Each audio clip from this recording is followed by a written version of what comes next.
Good morning. Good morning. It's Sharon from Blue Moon Gardens. And this is Mary from Blue Moon Gardens. And we're kind of off a little here. That's Anyway, you can tell I've already been out here for an hour and a half and I'm all nice and hot and sweaty and gross. So, it's summer. Oh, it is. It is hot. You can tell we haven't been on camera for several weeks, I think, because it's summer and there's not a lot to talk about. Well, and life got in the way. Things happened. So. We got lazy after the spring rush is really what happened. I'm still feeling lazy. On my days off, I just sit around and read. It's kind of nice, It is isn't nice, it? yes. So anyway, we're closed now Monday, Tuesday, and Wednesdays, which is nice because we're starting to do our little chores and maintenance things around. It took us, this is what, our first week, really? Second week? First week. First week, week. I think, yeah. Oh, well, we're not behind then. We're already, not, mentally I'm behind, but physically we're not behind on the chores. Okay, good. We're good. So anyway, today we're going to talk about hummingbirds because there's an abundance of those in our world today and lots of nice flowers that they enjoy. So we thought we'd talk about those today. Yeah, we're in the flight path of ruby-throated hummingbirds, and that's actually the only kind of hummingbird we get here in Northeast Texas. Other parts of the country get other kinds of hummingbirds, but here we just have that one. But that's nice because they're really beautiful. They're fun to watch. So I put up feeders at my house. I really like to encourage hummingbirds to come because I live in a lot of shade, so I can't grow a lot of flowers, and that's one way I can get hummingbirds to come my way is to, feed them sugar. So they don't care. They'll come to the shade as long as there's food. And actually, I've noticed that places, they like to have cover, so they really want trees or shrubs somewhere not too far away from the feeders so that they have a place to hide. And I have one right now that's guarding one of my feeders and won't let the other ones come around. And man, he is mean. He's bigger than all the rest of them, and I can see him. He'll sit. I can watch him out my bedroom window. I have one right outside my bedroom window, so I can lie in bed in the morning and watch the hummingbirds. It's just great. But he sits on a little branch and watches the feeder, and when another hummingbird comes by, man, he darts out there. And that is hilarious. Oh, it's amazing. They're mean. They really are. They can be really mean. So I have several hummingbird feeders all around my house so that like that guy can watch his, but the other hummingbirds can go around the back and feed on one of my other feeders. So we got some cool ones in. Yeah, we do. This is a Talavera hummingbird feeder. People say, here that there's 4 little holes, and this holds almost exactly 1 cup of nectar, which if you only have a few hummingbirds like me, I only have 3 or 4 at my house, this is the perfect size. Because here in Texas it gets so hot, you really have to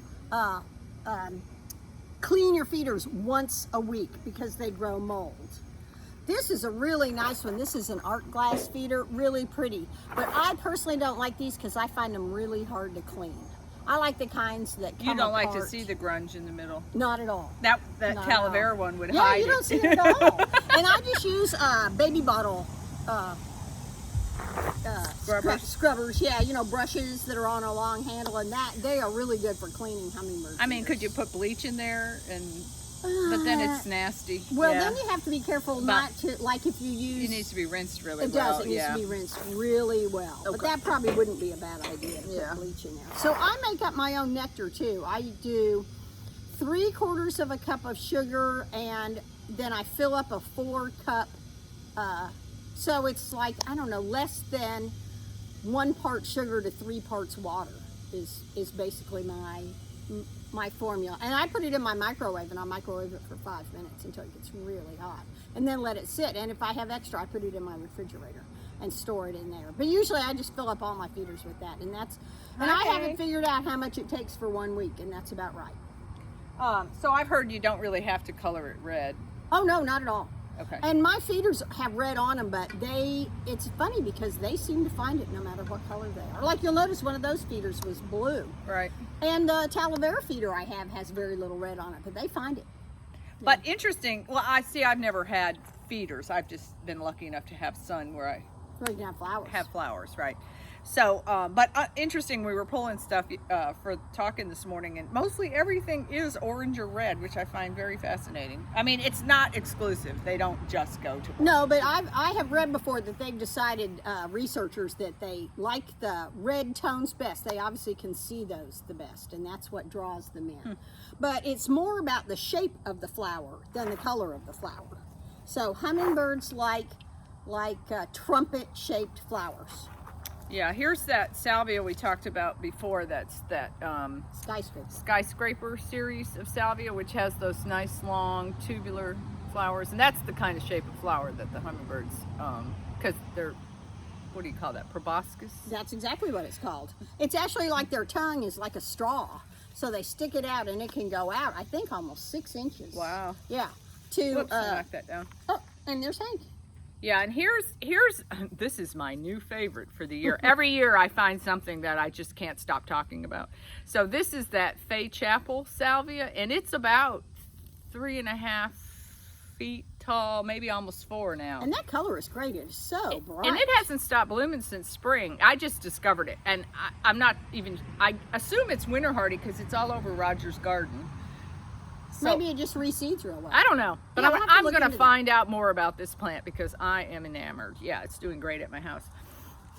So all salvias, most of the salvias, hummingbirds will go after, even the dark purple and blue ones, because the flower shape is correct for them. Right, and then they do like shrimp plant, but that also kind of has a little tubular, this is the bract, the colorful part is the bract, but that's the actual flower right there, so you can see it's kind of tubular shape too. So they enjoy shrimp plant. Shrimp plants are perennial. Love those. Yeah, I do too. They take up a nice amount of space in the garden, and man, they are tough. There are a lot of. Well, I'll let you go ahead and talk about perennials and flowers. Okay, so David Verity Kufia, or they call this firecracker plant a lot.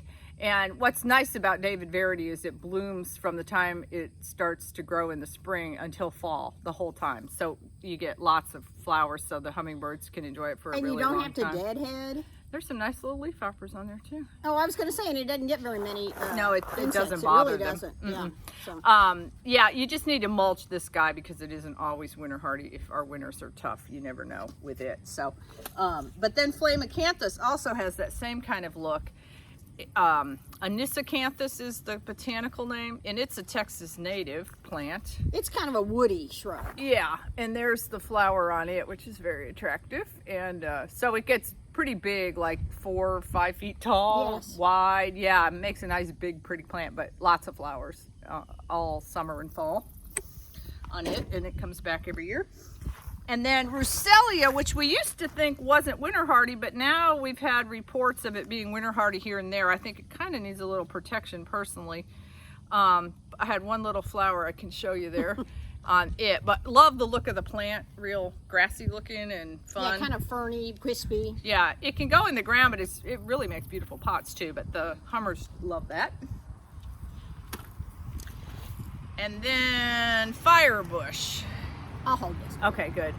And it's more of a, I think it's unusual for it to be blooming this time of year, don't you think? Yeah, usually it's fall. It's fall, yeah. So, or late summer. this is the compact one. This has the small leaves. There's another one that has big leaves that we have planted out. And the flowers are bigger on it, Yeah, too. and it hasn't bloomed yet. It has that one No, out front. it Yeah. hasn't. So anyway, these are cute. Love these. Very hardy. Gets big also in the garden. So. This is herbaceous. Well, it may be just deciduous. We usually cut ours down though. It dies off in the winter after the first freeze, and then we just cut it down, and then it comes back up really quickly once it starts. Once it warms up in late spring, it really comes on quickly. It makes a nice big shrub. It's an attractive plant, I think. Yeah, and I like the color of the foliage. I think the stems have some color and the leaves have a little bit of color on them, so it's nice. Yeah. And I did bring over Lantana because they supposedly like Lantana. Well, they do. I've seen them on Have you? Lantana. Okay. Yeah. And because each of these little flowers in this cluster are kind of little trumpet shaped. for nectar. They do like plants a little taller than the low growing Lantana too. Okay. They seem to want plants that stand up at least a foot off the ground. Okay. I didn't know that. That's interesting. I brought over the gold one just because it had a lot of color on it, but obviously there's lots of Lantanas. There are a lot of vines that hummingbirds like too. This one is crossvine, Tangerine Beauty crossvine, which is really a nice vine for our area. It's evergreen. It spreads like crazy. It grows it can grow 12 to 15 feet in 1 year. So it just keeps going. I like it though. I do too. And the leaves turn kind of burgundy in the fall. So it's really got a nice look. And it blooms in the spring really well. Heavy. And then it kind of quits in the summer. So I was surprised I found one that had a bloom on it. And then it blooms again in the fall. Not quite as heavily, but nicely. So it's a great, Evergreen it's a great vine. Yep. Yeah. Also, cypress. Yeah, that's which a is great an one. annual vine. Real dainty, ferny foliage. It grows like crazy too. It reseeds kind of like a nightmare every year. Yeah, so it if you does. like that, go for it. But if you don't like that, don't go for it. Right. Yeah. It'll bloom all summer long and all fall, and hummingbirds really like it. And I think butterflies go for it too. Yeah, and it also actually can grow in a little bit of shade. I mean, not solid shade, but it doesn't have to have full day of sun. So some of those iffy places it can kind of handle. A lot of these flowers we're showing you today do need a lot of sun. Right. Especially to flower. They'll grow in shade, but they don't flower as well. But another thing about that cypress vine is we had one growing up here on a structure we had next to our gift shop. And it was probably, 15 years ago we had that? Oh, it just got too big. It just took over. We finally thought, okay, so we dug it up and we thought, we're not replanting it there again. For 10 or 12 years after it was there, we would find little seedlings coming up on the ground around it. That's what I mean by seeding like so a nightmare. It not only drops lots of seeds, the seeds persist for a really long time. Yeah. Didn't it do that down below too? It did. We did have it. Didn't come up this year. Interesting. Right. Finally. Yeah. Golly. Yeah. Yeah. It would just pop up, and sometimes that's a really nice. It's nice to have those accidents because something will come up and you'll think, oh, well, I didn't plant that there. A bird must have, and you just leave it, and it turns out to be a really happy accident. Well, like that Malabar spinach has come up for years, and we've liked that where it is. True. It has worked, but it depends. Yeah. It does. But it's good to know that before you're going in. So if you feed hummingbirds with feeders, or if you want them around your garden, make sure you have something really early in the season when they come through. Like I usually Google sometime in February, when are the hummingbirds going to travel through? Because they usually have a pretty good idea. And I can put in my zone, which for us is zone 8A. And it'll tell you when they expect the hummingbirds to start through, because if you don't catch them at the very beginning of their trip north, they'll just pass you up and won't stay. So that's usually mid March for us. So it seems early because we can still have cool nights then, but they're already moving by then. So you need to get your feeders out by early to mid March to catch those first arrivals, and then you'll have some that'll hang around all summer. I know, because it does seem like people say sometimes they don't have them this year, or I know, I hear that a lot. or other people have tons of them. Yeah, it's interesting. Yeah. It is, yeah. But it is a commitment. If you feed with feeders, you've got to, you have to clean them, and you've got to fill them up about once a week. So yeah, it is a commitment. Yeah, and I've never been willing. Well, I have, because I get a lot of enjoyment Yeah. out of it. I don't feed birds because I think that's kind of messy, but I'll feed hummingbirds. Interesting. Yeah, I don't do bird seed, but I do hummingbirds. So yeah, Cool. depends on what you like, what gives you pleasure. Right. Yeah. So since you're home now, you might want to try this. Plant some flowers for hummingbirds and see if you can get them in your yard. I have learned how to recognize their sound. They have a little high chirp chirp. That's their call, but also their wings. They flap their wings so hard, fast that it makes a whirring noise. They really do sound like tiny little helicopters. They do. So you can hear, and they'll come really close to you too if they're used to you being around. I like it because my little garden is out my French doors, and there's a little fence right there. So that Fay Chapel red salvia is there. So they'll come to the salvia, but they'll also sit on the little wire fence. I love that. that. I love that because you can just stare at them, and see them. So yeah, in fact, a few years ago we had these little things that were called swings, hummingbird swings, and it's just a little perch. They like to have a small perch because they have little feet, so it can't be too wide in diameter. They can't grasp it very well. Like my little tiny wire fence. Yeah, exactly. A little piece of wire is perfect or a dowel rod. If you want to just stick a dowel rod out there someplace horizontal so they can have a little, about 3 feet away from your feeder, and they'll just hang around. It's fun because you get good view of them that way. Yeah. You do. All right, well, happy gardening. Stay cool. Drink water. Wear your mask. We hate that. It is so hot. But let's try to get this under control. Yeah, really. Okay. Okay, thanks. Bye.